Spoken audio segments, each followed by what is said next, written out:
কুণাল ঘোষকে শোকজ করলো দল। দলবিরোধী মন্তব্যের জন্য শোকজ করা হয়েছে। শোকজ করলেন তৃণমূলের রাজ্য সভাপতি সুব্রত বক্সী। আপনাদের আরো একবার জানিয়ে রাখবো, কুণাল ঘোষ, তাকে শোকজ করলো দল।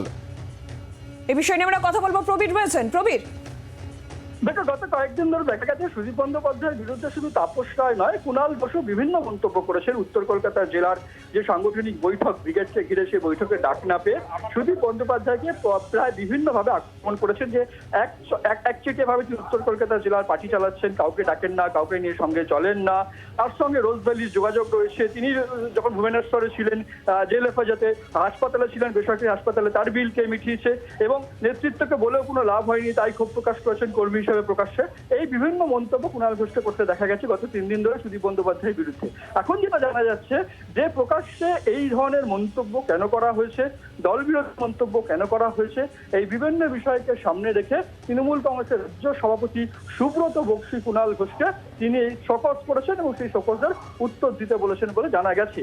এবং সেক্ষেত্রে দাঁড়িয়ে কুণাল ঘোষ ইতিমধ্যে তিনি দলের রাজ্য সম্পাদক এবং মুখপাত্রের পদ থেকে ইস্তফা দিয়েছিলেন। মুখপাত্রের পদ থেকে ইস্তফা গৃহীত হয়েছে, তিনি রাজ্য সম্পাদক এখনো রয়েছেন। এই অবস্থায় দাঁড়িয়ে রাজ্য সভাপতি সুব্রত বক্সী দল বিরোধী মন্তব্য করার জন্য তাকে শোকজ করেছেন বলে জানা যাচ্ছে। বাংলার আওয়াজ, বাঙালির আবেগ, জি 24 ঘন্টা।